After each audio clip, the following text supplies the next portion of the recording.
RDC Zambelanguya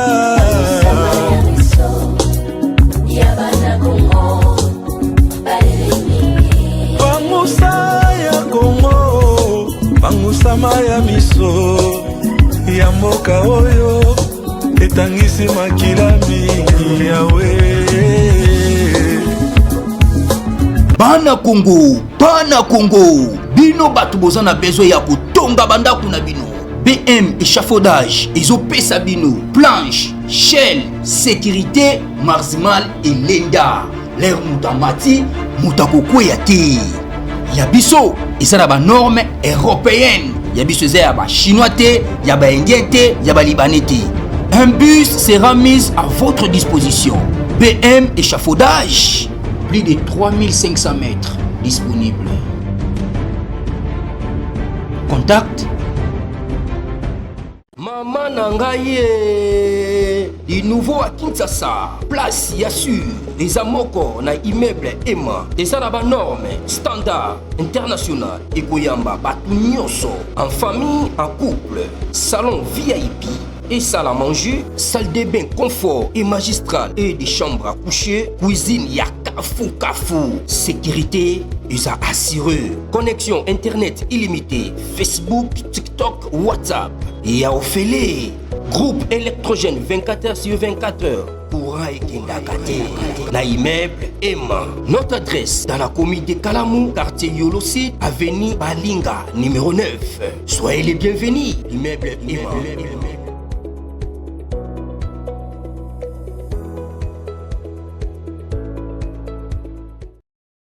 Bote bandeko balandi ya magazine d'actualité Christian Chevaux bisika nyonso bozwi libaku ya kolanda biso mokolo ya lelo tozali lelo jeudi le 18 décembre 2025. Bienvenue à ce nouveau numéro. Partagez massivement. Je suis aussi en train de partager. Commençons d'abord par partager massivement parce que nous voulons avoir une bonne information. Tout partager.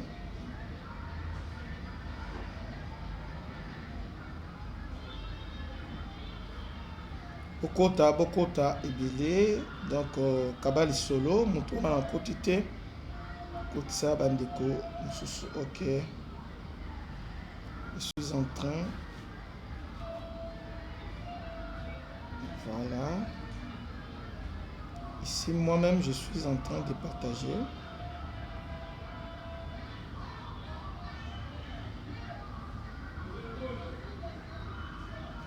Nini ezoleka na Uvira. Est-ce que M23 va se retirer ou va se retirer? Qu'est-ce qui se passe réellement? Alors, ça tire dans tous les sens. Beaucoup de gens sont sceptiques. Ils disent que M23 va se retirer.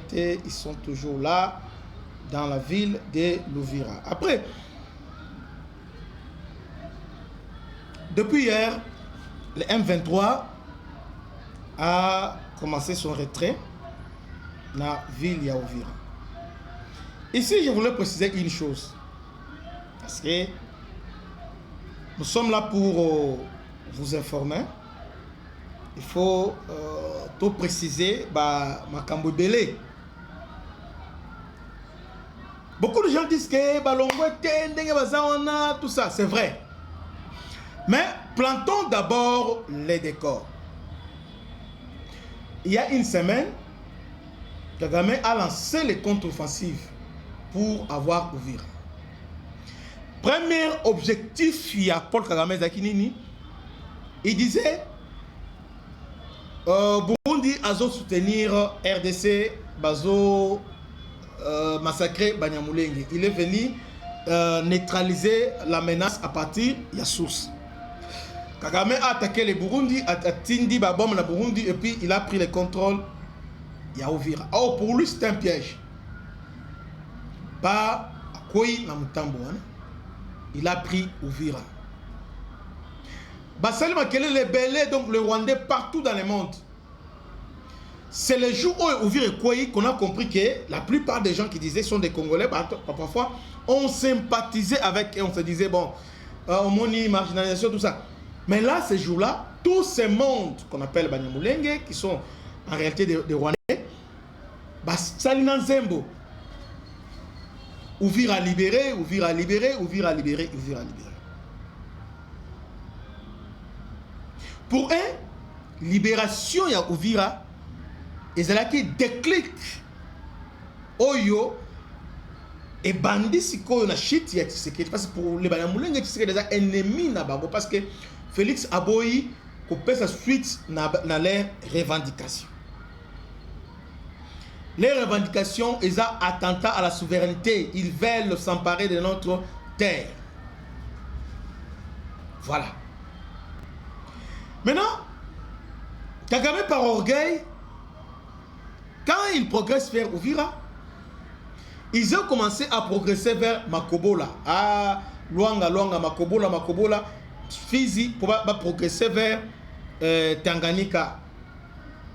Vous voyez, dans toutes les provinces, toutes les régions, hein, tous les villages autour de Kalemi, encercler la Fizi, encercler avant de progresser vers nous.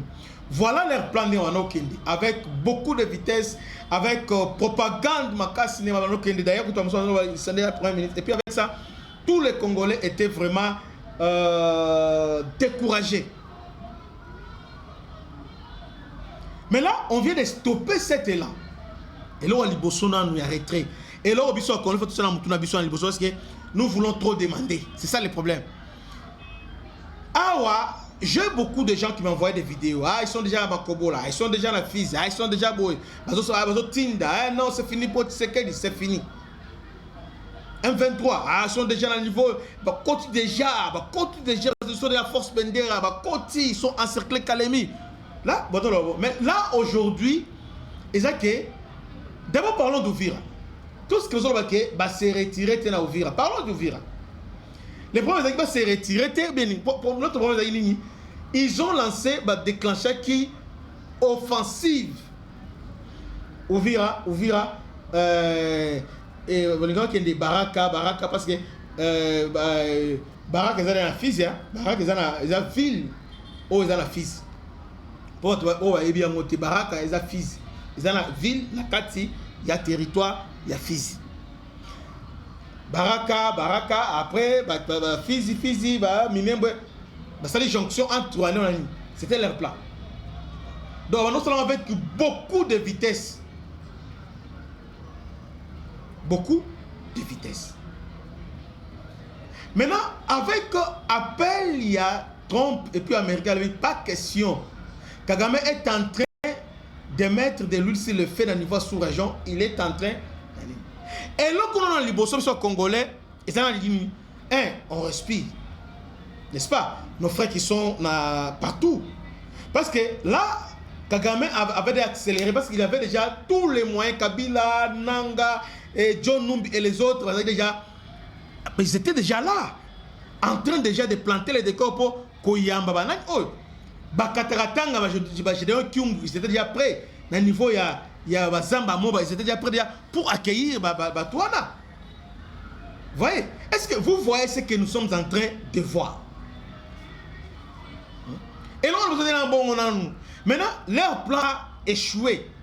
Peu importe, Rwanda a se retiré, ok, on vous accorde cet bénéfice. Il dit, ok, a se retiré. Maintenant, ce que vous ne voyez pas, Zanini, cet élan, cette offensive qu'on avait déclenchée, on a stoppé ça. On a stoppé ça. C'est-à-dire, dans la minute où Rwanda a commis ce qu'il Kleboa à cause de son ville, Mboka bon côté. Est-ce que là, on n'a pas fait?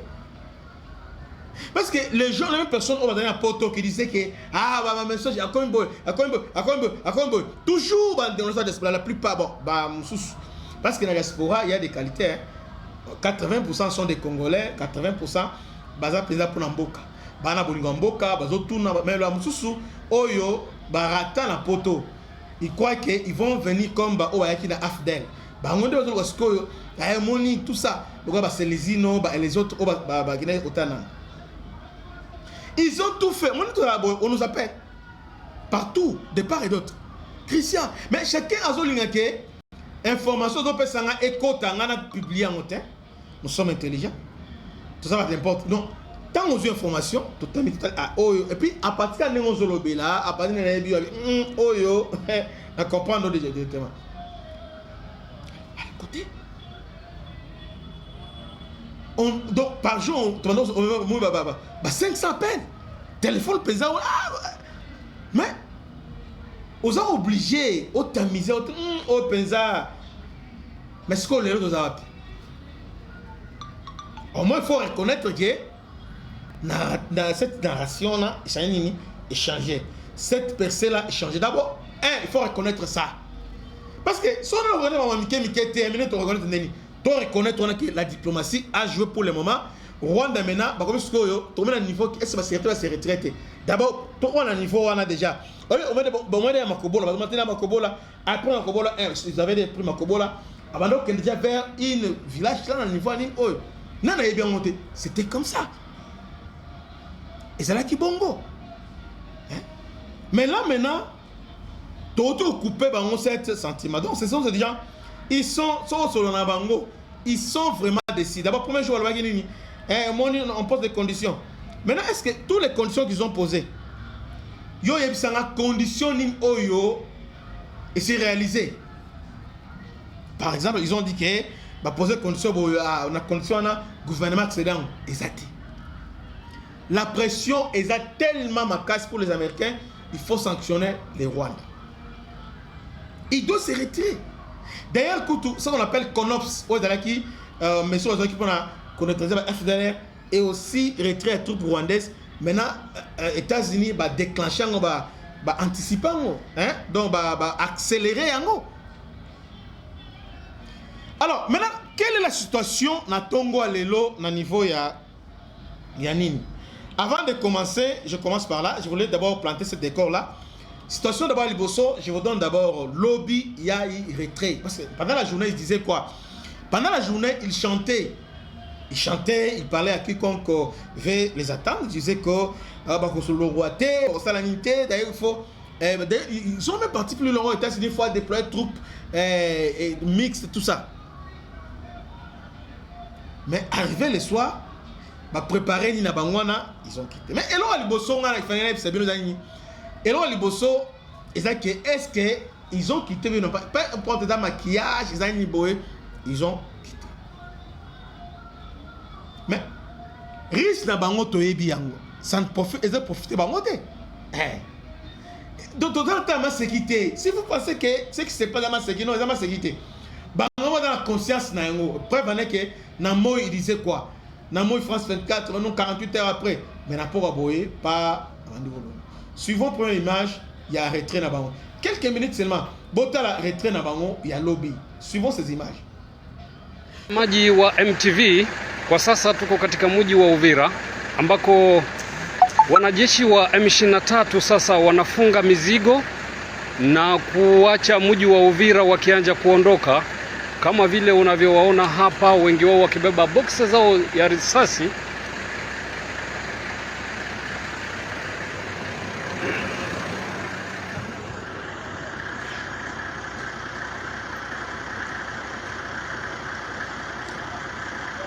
Hii ni kufuatia agizo ambalo limeomba kwamba M23 waweze kuondoka, na ndiyo hivyo unavyoona, huu ni mlolongo wa askari wa M23 hapa katika mji wa Uvira, Kivu Kusini, ambao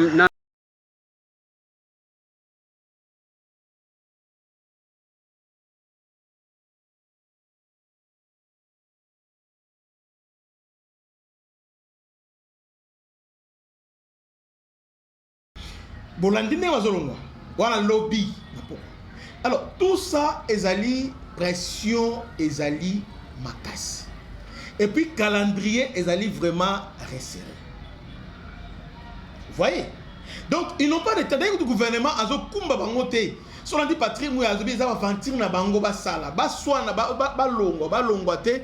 Gouvernement azakunate. Il n'en parle même pas. Patrie mouya lobby que c'était non événement pour le gouvernement.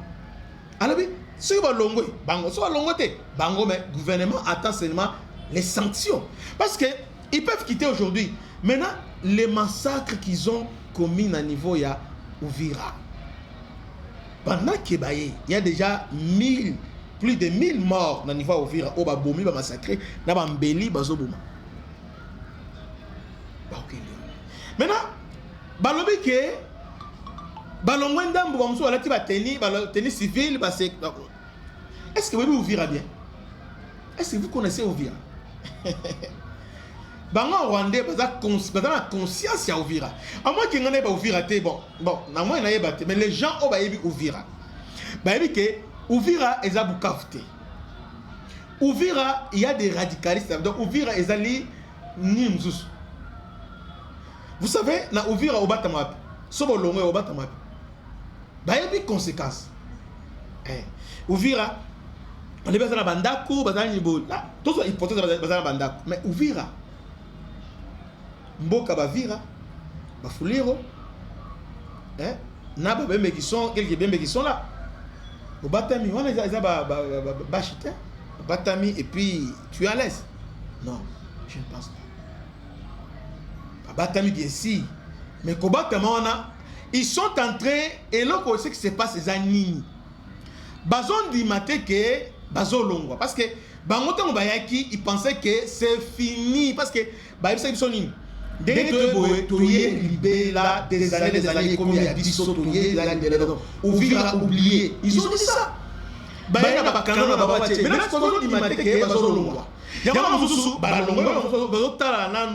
situation, mais le gouvernement a commenté en côté, donc ils vont quitter Bandeko.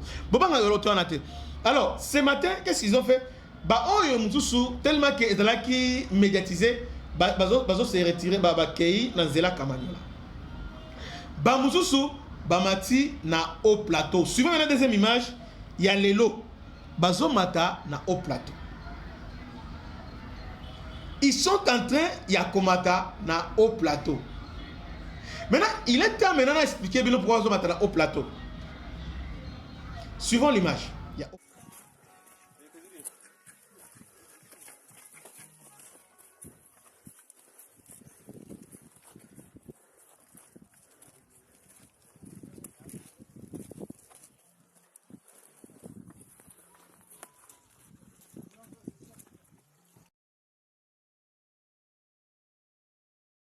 Bangwana Bazomata na haut plateau. Déjà, ils sont déjà dans Makobola. Ils sont déjà là. Maintenant, au Bazomata, avec l'objectif, pas un contrôle, il y a haut plateau. Non seulement contrôle au plateau, basta la jonction avec Red Tabara, ainsi que Turaneo, et aussi Android, FNL, Basali. Cette jonction pour contrôler ni Oyo Uvira. Na pesa qui na mega expliquer sur plan géographique que Uvira ezali moins enclavé. On ne peut pas contrôler Uvira sans les hauts plateaux. On ne peut pas contrôler l'Uvira sans les lacs Tanganyika et on ne peut pas contrôler l'Uvira sans les Burundi. Parce que ce que Yindi, celle sortie, ezali Burundi. Raison pour laquelle, pendant que les communes à Uvira, ils ont déclenché une opération, il y a séduction, il y a Burundi. Ils ont commencé à séduire Burundi. Tous les réfugiés burundais, tous les militaires burundais, tous les Burundi, nous ne sommes pas venus pour vous. Ils voulaient s'approcher de Burundi. Pourquoi? Il très bien que celle ici, ils ont Burundi. Et puis si, ceux qui ont Uvira, donc au cours de parce que Burundi peut vous attaquer à tout moment. Or la RDC base dans les autres pays, dans Burundi. Un. Dédé. Soit c'est retiré les lots, c'est retiré puis na plein arrosé. Entre temps, Bamati na haut plateau, ça dit c'est retiré. Parce que on ne peut pas contrôler Uvira sans les hauts plateaux. Sur le plan tactique, haut plateau et Zalikolo, il y a Uvira. Donc, comme je suis à Makobola, Bamati Sounani na niveau moyen haut plateau à contrôler. À ce moment-là, Ataba wazalendo bakoti, ataba nani bakoti, à ce moment-là, il y aura une difficulté parce que bango bazu avantage, ils sont Nicolo, il y a au plateau. Mais ils sont éphémères. Est-ce que les Américains ne savent pas ça? Bah, ils viennent très bien. Bah, ils viennent. Bah, ils viennent très bien que toute cette gymnastique, ceux qui n'ont pas ils savent très bien que position est libre. Maintenant, la jonction avec au plateau. Ils ne peuvent pas. Ça, c'est et ça,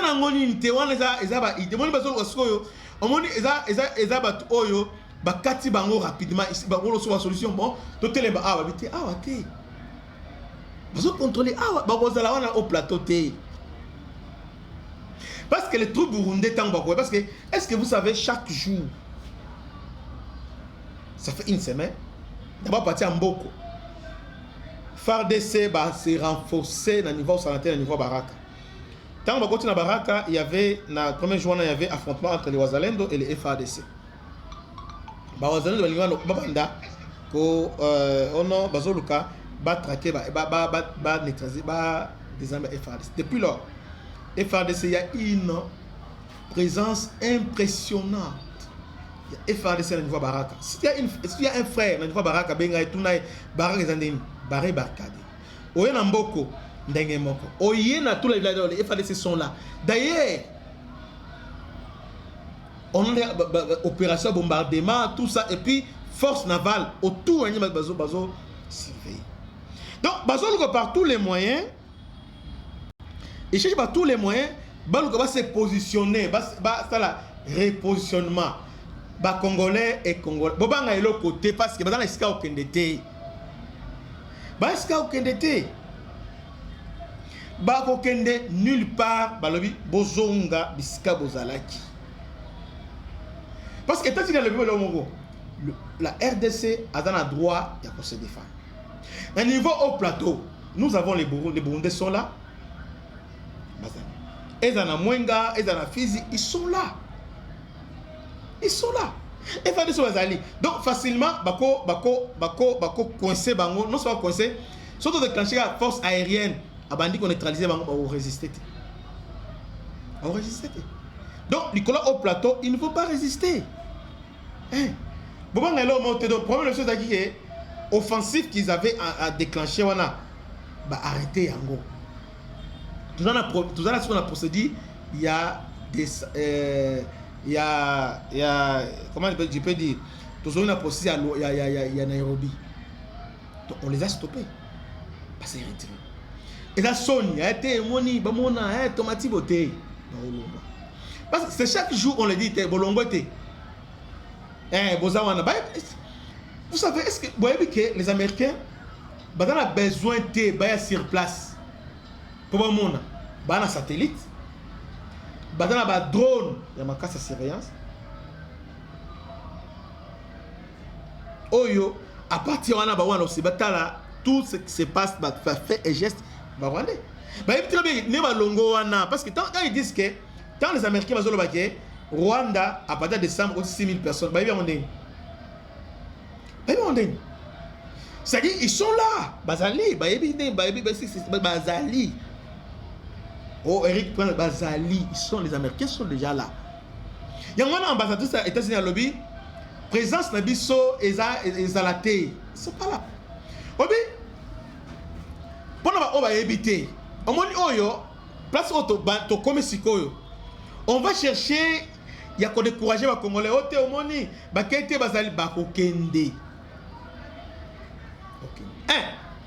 Pourquoi Okende? Et là, il y a communication. Et là, quand on a intercepté la communication, on a brouillé. Maintenant, les Américains avec cette équipe, ils placé en Wana. Parmi les gens qui ont été tous les gens droit barrière Wanate. Tranquillisez-vous, bon, tranquille, bon, la kimia, bon, tranquillisez-vous. Communication, il a déjà prise en charge. Prochaine étape, les amis. On va maintenant commencer à cibler. Ah, très bien. Berké basé dans le service moko, on appelle ça GIA. Géographique, analytique, bon. Et travailler avec NASA. Il y a un service américain, il y a un pour la géolocalisation. Il y a un satellite, il y a une image, la communication, il y a analyser tout ça. Eh bien. Donc, on y va sur le tous les personnes ont information supplémentaire parce qu'il y a un terrain. Ils savent ça. Ils n'ont pas besoin de déplacer. Et qu'est-ce qu'ils vont maintenant commencer à faire? Qu'est-ce que les Américains maintenant prévoient de faire? On a besoin de descendre sur le terrain. Ils sont là. Blackwater Bazali, Bazali.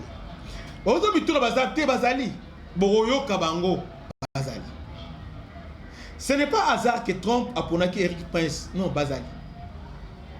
De deux, qu'est-ce qui va se passer? Abanaskoyo, Kota la Banine. Rwanda, Banosta la Bisonine. Azota la mouvement troupe, FAD, déplacement. Parce que États-Unis, a monté mouvement na bango, déplacement na bango.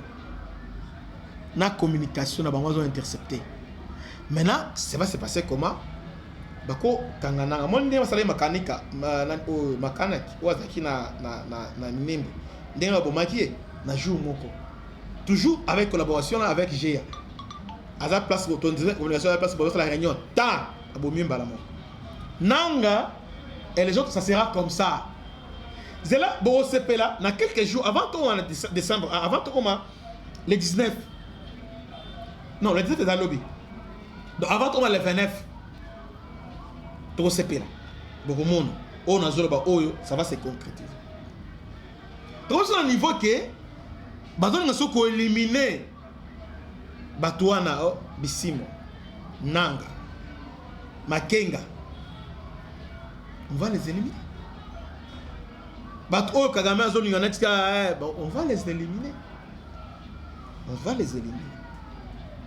On va cibler temps, cibler temps. Et puis, États-Unis a besoin de placer.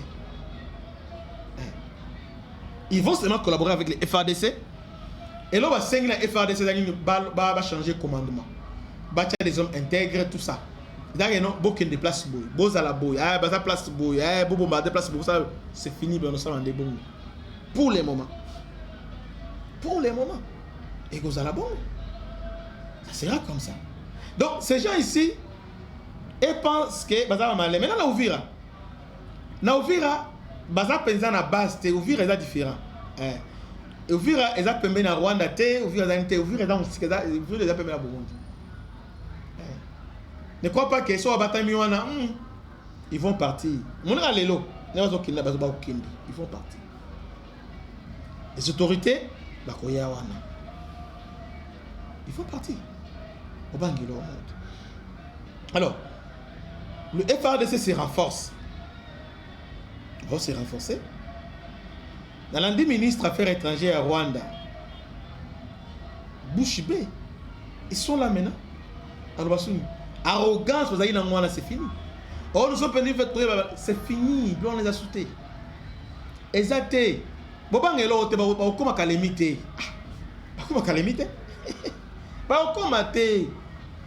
Bah, koyate, bah, comment te? Koyate. Bah, comment te, ils ne feront rien. Bitumba Oyo est s'il déjà. Deuxième partie, il y a émission Oyo que je lance à tout à l'heure. La Maison Blanche, il y a plusieurs scénarios. Lobby, la maison du solo, il y a Général Kayumba, Mwankas. Oyo a bandit déjà Moussala à niveau oral. Quand j'ai annoncé ça, déjà passé dans la blague. Rwanda déjà, ils sont déjà en panique. Ce matin, on a dit communiqué à FDL. Là, on va parler ça en long et en large dans la deuxième partie.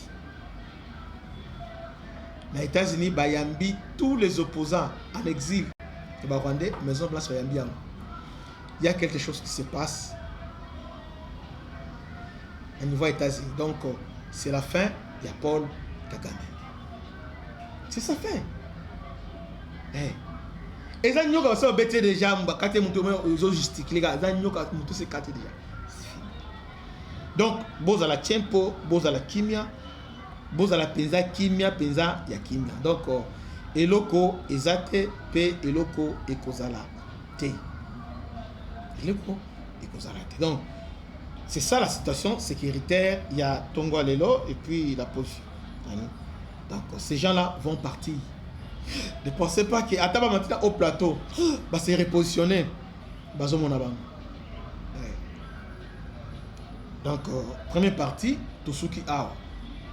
Bokende Musikate, nous sommes là. Je crois que dans 10 minutes, 10 à 5 minutes, toujours lancer deuxième partie. Restez branchés, on toujours lancer deuxième partie. Deuxième partie, on va parler sur États-Unis, Ningayambi, opposant rwandais. Que Dieu vous bénisse, à la prochaine. Donc, à tantôt, dans quelques minutes, là, nous serons avec vous.